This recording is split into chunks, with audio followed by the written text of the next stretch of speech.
अब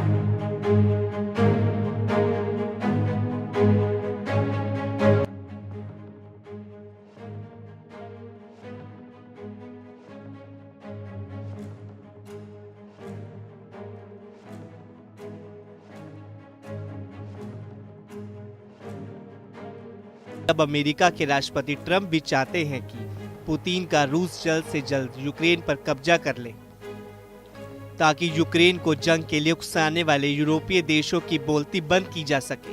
हैरानी की बात तो ये है कि जब से राष्ट्रपति ट्रंप ने यूक्रेन की सैन्य और खुफिया मदद बंद की है, उसके बाद से पूरे यूक्रेन में रूसी सेना के तूफानी हमले शुरू हो चुके हैं। जलती इमारतें, खंडर होते शहर और कब्रिस्तान जैसे यूक्रेन के होते हालात साबित कर रहे हैं कि अब ये युद्ध विराम नहीं बल्कि विश्व युद्ध हर हाल में होकर रहेगा। आप देखिए कैसे कुर्स्क से लेकर डोनेत्स्क रूसी सेना यूक्रेनी सेना को रौंद रही है। आप देखिए कैसे फ्रांस, ब्रिटेन, जर्मनी, पोलैंड जैसे देश अमेरिका के बिना ही रूस पर पहले हमला करने की तैयारी कर रहे हैं। हम शुरुआत करते हैं। यूक्रेन की तबाही देखकर राष्ट्रपति जेलेंस्की की चीखें निकल रही हैं। रूसी सेना के तूफानी हमलों ने सारे रिकॉर्ड तोड़ दिए हैं।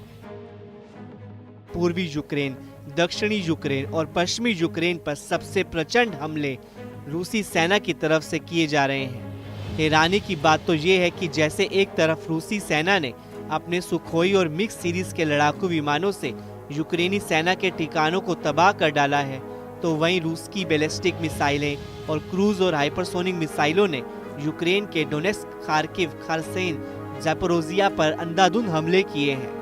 रात और दिन यूक्रेन पर मिसाइलों की बरसात हो रही है।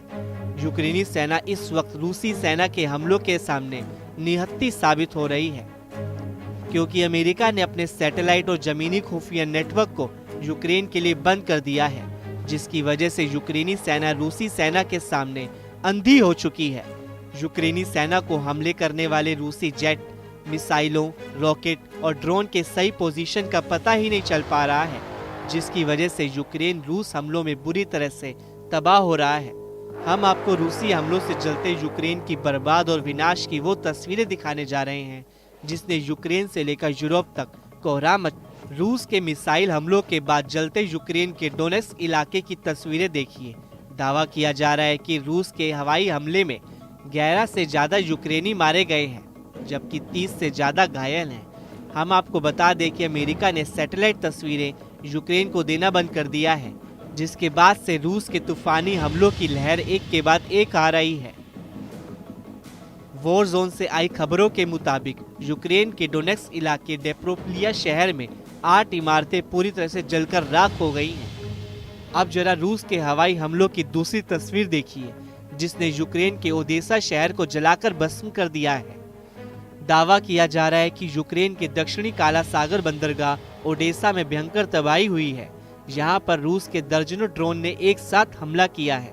ओडेसा में रहने वाले यूक्रेनी लोगों का दावा है कि रूस ने इससे पहले इतना बड़ा हमला ओडेसा पर पहले कभी नहीं देखा था, लेकिन जब से ट्रंप ने यूक्रेन को सैन्य और खुफिया सूचना बंद की है, रूसी सेना के हमलों में बेतहाशा बढ़ोतरी हो गई है।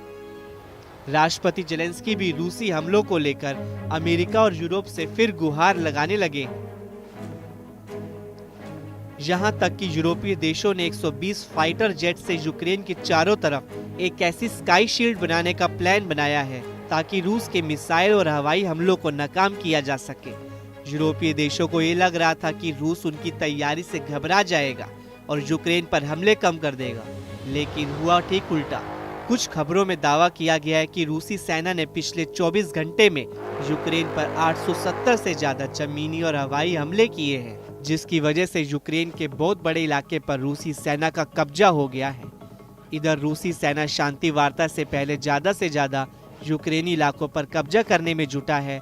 दावा किया जा रहा है कि रूस ने अब तक 22% से ज्यादा इलाकों पर कब्जा कर चुका है और इस वक्त रूसी सेना 25% इलाके पर तेजी से कब्जा करने में जुटी है।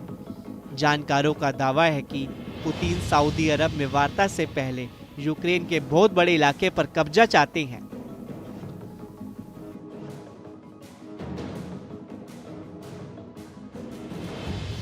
अब तो दावा किया जाने लगा है कि कल्पना से भी परे परमाणु युद्ध होने जा रहा है। यकीन करना मुश्किल है, लेकिन करीब 13,080 परमाणु हथियारों से एक ऐसे युद्ध की तैयारी शुरू हो चुकी है जिसमें शायद ही कोई ऐसा देश अब विनाश से बच जाए। यूक्रेन युद्ध पूरी तरह से यूरोप युद्ध में बदल चुका है। अमेरिका ने अपने घातक हथियार यूक्रेन को देना बंद कर दिए हैं। फ्रांस, ब्रिटेन और जर्मनी की अपील को अमेरिका पूरी तरह से अनदेखा कर रहा है, जबकि दूसरी तरफ पुतिन के रूस ने यूक्रेन के साथ साथ यूरोप से सीधी जंग की जबरदस्त परमाणु तैयारियां शुरू कर दी है। रूस को अच्छी तरह से एहसास हो चुका है कि यूरोपीय देश किसी भी कीमत पर यूक्रेन और रूस के बीच युद्ध विराम नहीं होने देंगे। राष्ट्रपति जेलेंस्की ने लंदन में जिस तरह से यूरोप के सामने हाथ फैलाए हैं, उससे साफ हो गया है कि यूक्रेन मरते दम तक यूरोप के हथियारों से युद्ध करने को तैयार है, चाहे फिर भले ही अमेरिकी हथियार ना मिले। जबकि फ्रांस के राष्ट्रपति ने मीडिया के सामने ऐलान कर दिया है कि अब एक ऐसा युद्ध होने जा रहा है जिसमें परमाणु हथियारों से ही जीत हार का फैसला होगा। जरा देखिए फ्रांस के राष्ट्रपति इमैनुअल मैक्रों ने रूस यूक्रेन युद्ध को लेकर यूरोपीय देशों के सामने एक ऐलान किया है। इधर राष्ट्रपति ट्रंप ने एक बार फिर से यूक्रेन पर दबाव बनाना शुरू कर दिया है और दावा किया है कि अगर यूक्रेन ने जल्द फैसला नहीं लिया और यूरोप के सहारे जंग लड़ने की कोशिश की तो वो पूरी तरह से बर्बाद हो जाएगा। पुतिन के करीबी और एलन मस्क ने तो यूक्रेन को सीधी धमकी दी है और कहा है कि यूक्रेन के 10 सबसे अमीर अरबपतियों पर अमेरिका प्रतिबंध लगाए ताकि यूक्रेन यूरोपीय साजिशों को रोका जा सके। एलन मस्क ने तो यहाँ तक धमकी दी कि अगर यूक्रेन ने अमेरिका की सलाह नहीं मानी तो यूक्रेनी सेना को स्टारलिंक सैटेलाइट की सर्विस बंद कर देगा और यूक्रेनी सेना युद्ध करने लायक नहीं बचेगी। अब ऐसे हालात में यूक्रेन अगर पुतिन की शर्तों को नहीं मानता तो फिर यूक्रेन को पूरे देश, EU और NATO भी नहीं बचा पाएंगे।